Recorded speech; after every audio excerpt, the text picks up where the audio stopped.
Long ago, in a bright robot kingdom beyond the forests of Transylvania, there lived a princess with a voice like crystal bells. Her name was Princess Elena, a Romanian robot from Ardeal, with rose-gold cheeks, luminous cyan eyes, and a silver crown shaped like sunrise. Many brave robot knights came to ask for her hand. They brought jewels, music boxes, moon lanterns, and promises polished brighter than armor.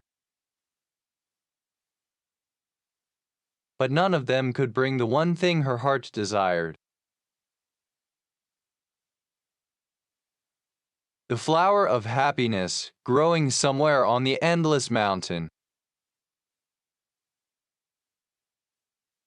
The mountain was said to be full of traps, hidden turns, false bridges, and paths that changed when no one was looking. One morning, a young robot prince arrived from the Zaran Mountains of the blessed Apusini land. His armor was white steel with blue light beneath it, and his eyes were calm instead of proud. "Princess," he said, "I cannot promise that the road will be easy. But I promise I will not return without trying with all my heart." The princess looked at him for a long moment, then gave him a small vial of enchanted light. The prince bowed and began his journey toward the endless mountain. He crossed pine valleys, silver rivers, and cliffs where the wind sounded like distant drums.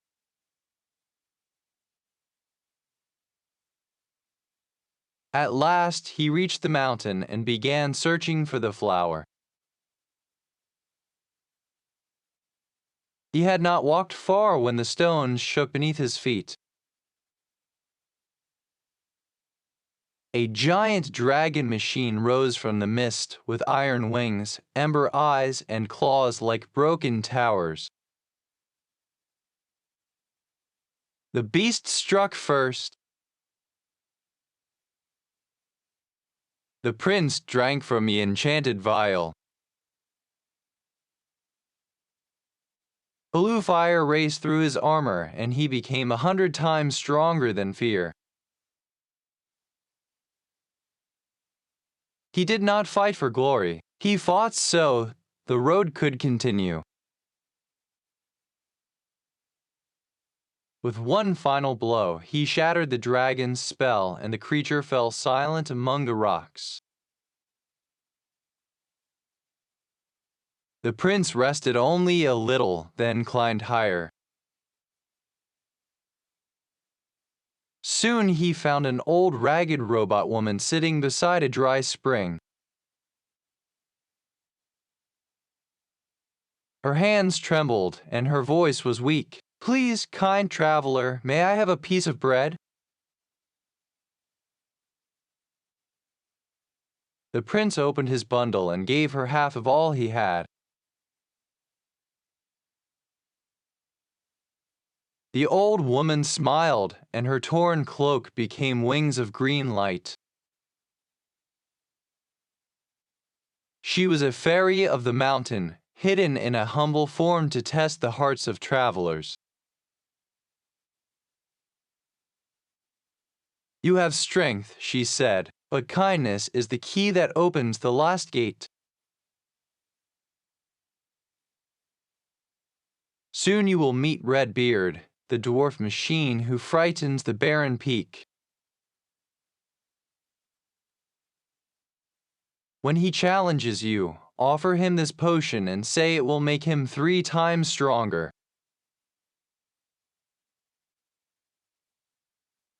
But be wise. Victory without mercy becomes another kind of monster. The prince thanked her and continued through the cold pass. At the top of the barren mountain, Redbeard appeared. short, fierce, and covered in copper armor.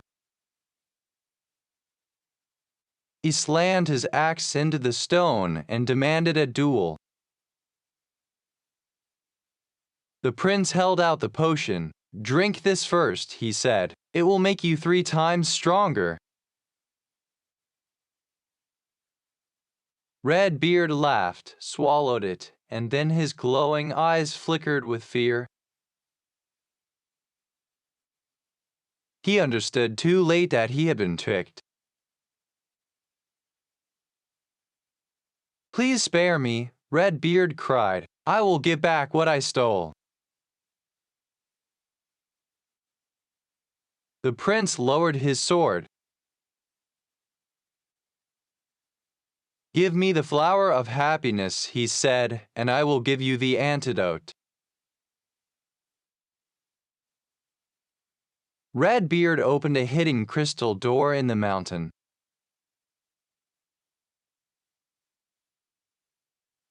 Inside, one flower glowed with every color a heart can feel.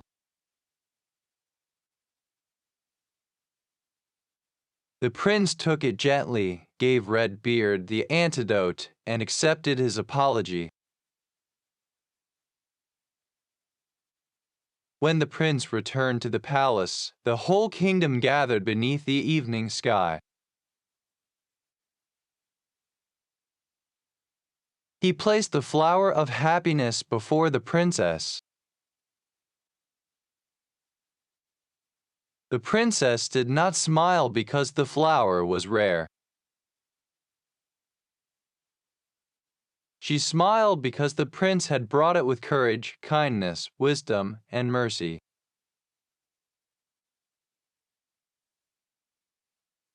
She accepted his hand, and their wedding lasted 3 days and 3 nights.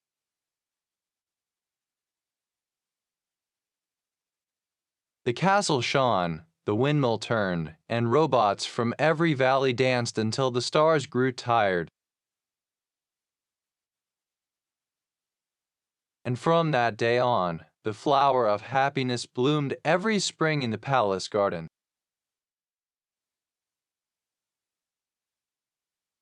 Because true happiness does not belong to the strongest heart, but to the kindest one.